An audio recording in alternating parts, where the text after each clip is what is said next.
there's still shot images, and there's whole websites you don't have to pay anything for. Yeah. So it's like that. There's a guy that his whole coaching program is around getting guys free of pornography, and like, yeah, it's he just describes it well, and maybe we can tag him in after, but whatever. So he says, like, when you first start, you're looking at one video, one page. Eventually, guys are now switching. Well, and I shouldn't say just guys, because it's increasingly a problem among women too. Yes. And now you have multiple windows open, and you're switching back and forth, and then you're like prolonging, stretching out it says right here, the average visit lasts 6 minutes to these websites. So 6 minutes, 29 seconds. So it's like up to get the job done, I suppose. Yeah. So it's like, it's not just, it's progression in like the intensity and the abusiveness of the content, plus how you view the content. And so it's pretty crazy. And like for myself, like going through that Conquer series, one thing that they talked about, and men hate talking about this, is that at the core of every addiction, negative coping mechanism, there's always a wound. And so always. And so for myself, like it sounds kind of silly to say, but I was teased really, really bad in grade 3. And I didn't deal with it well. So like, there's some people who can know how to deal with things better than others. Maybe it's their parents teach them better ways of expressing themselves. I don't know. My mom said that I was a kid that was always yapping, just talk. And then after grade 3, she said I stopped. And so I covered up everything with anger, right? That's what we're good at. We're really good at that. Guys are good at just being angry. So your one emotion becomes anger for everything. And so I had to work through that. One of the biggest things was I had to forgive people. And then after that, I had to forgive myself, because I was the source of my struggle. Have you experienced the dreaded keto flu? Did you know that most of these symptoms are actually due to your body dumping excess electrolytes? This is where Element comes in. Element is a tasty electrolyte drink mix with everything you need and nothing you don't. That means lots of salt with no sugar. Element is formulated to help anyone with their electrolyte needs and is perfectly suited to folks following a keto, low-carb, or paleo diet. Element contains a science-backed electrolyte ratio, 1,000 milligrams of sodium, 200 milligrams potassium, and 60 milligrams of magnesium, with none of the junk, no sugar, no coloring, no artificial ingredients, no gluten, no fillers, no BS. Everyone needs electrolytes, especially those on low-carb diets, or if you practice intermittent or extended fasting, if you're physically active, or sweat a lot. Add Element today and see how much better you feel and perform. Use the URL drinklmnt.com/Jimmy.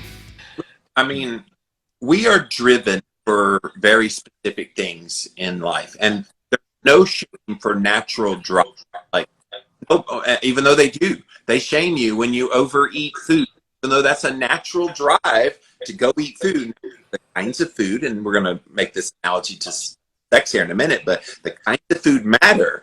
Like fat and protein is going to be far more satiating and let you be fulfilled and healthy and strong than all the crappy garbage in the world. Same with this. Pornography is the crappy garbage of your eyes.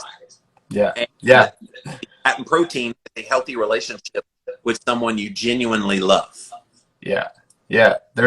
Dave Asprey had a great quote where he said, pornography is the high fructose corn syrup of sex. Yes. Yeah. I love that. It feels good really fast, but then you're like, holy crap, why do I feel like so sick afterward? Yeah, I mean, it's apropos. And look, last year during the pandemic, what happened? Pornhub put out this, hey, we know you're lonely at home. Here, have a month's free of our membership. Did you remember when they did that last year? I didn't see that, but it doesn't surprise me.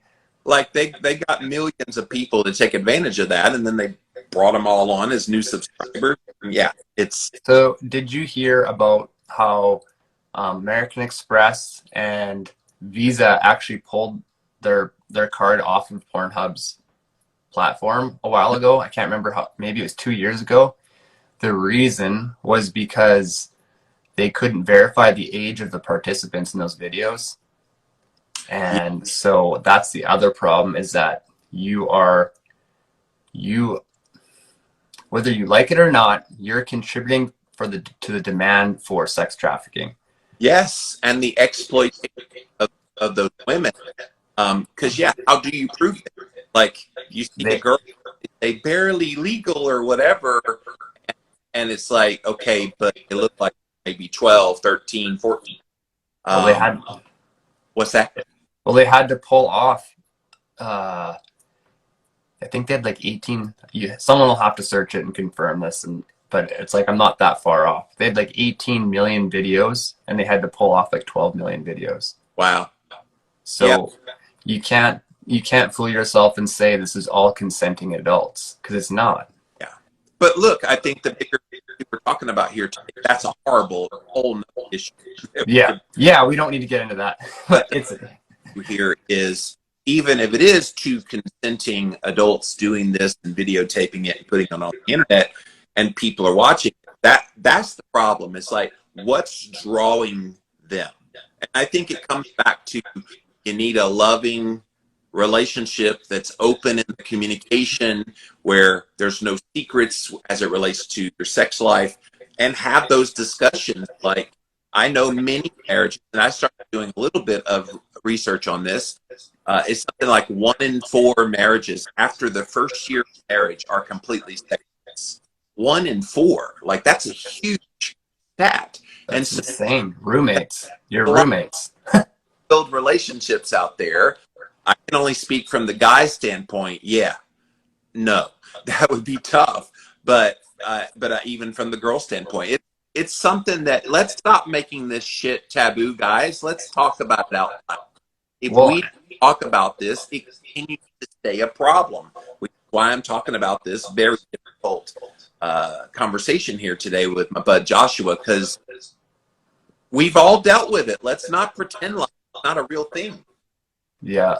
And like, it's always interesting that after I do some sort of interview like this, I'll have lots of women reaching out to me saying, thank you for talking about this. And no guys reaching out though.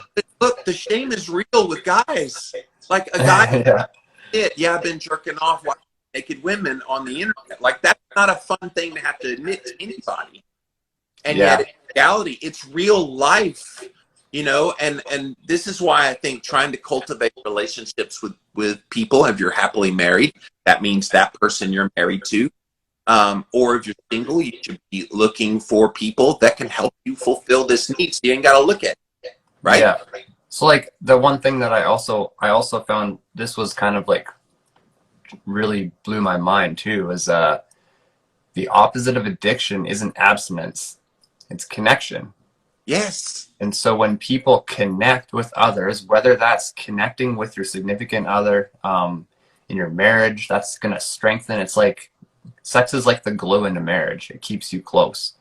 Connection doesn't have to be a physical act like what we're talking about. Yeah, I connect with another human being. Look, I've got a lot of really cool friends in my life, like ride or die people that I would go to the ends of the world for.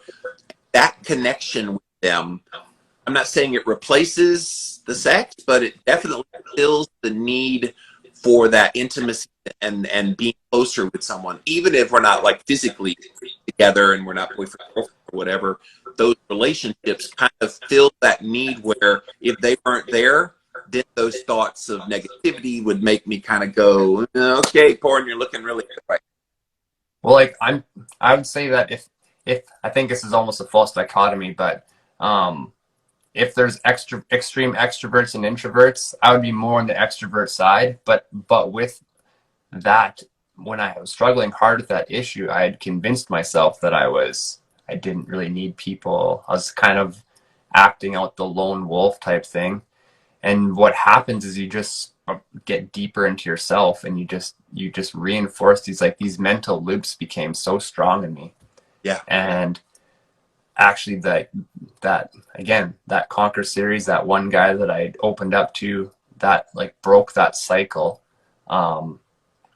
started to establish like there's nothing like I was just so there is like an actual physical addiction side to it, but most of it is just a belief system. What was this problem solving for me? And so I started stacking the pros and cons, because there is some pros, right?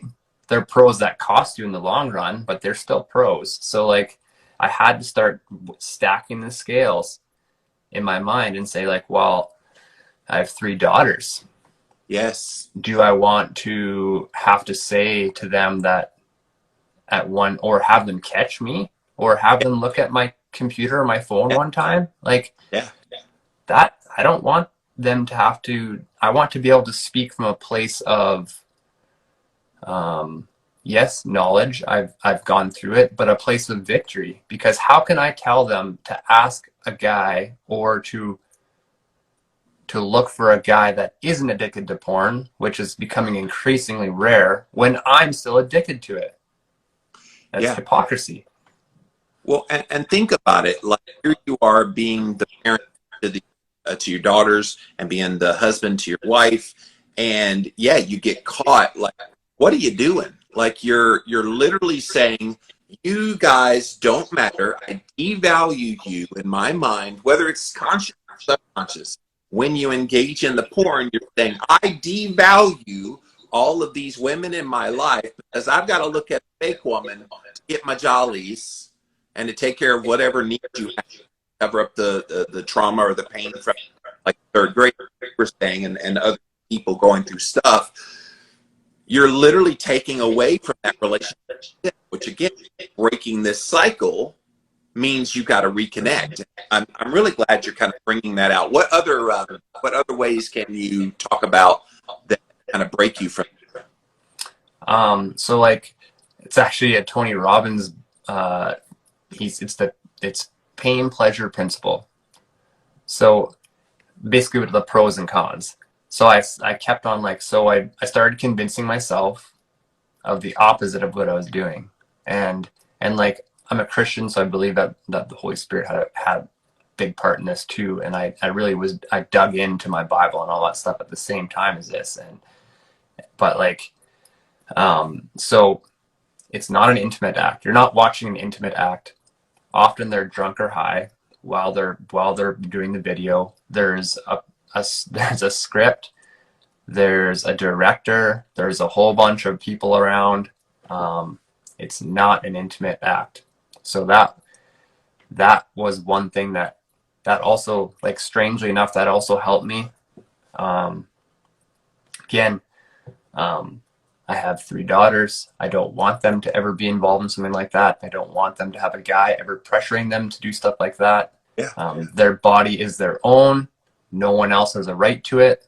We're dealing with that in society in general right now. You have the right to say no. And so I kind of lost sight of your question. And I think it's admirable that you don't want this to be your legacy with your daughters, and showing them that a real relationship with a man is going to be one where you love each other, care about each other. So the best example you can do that with your daughter is love their mom.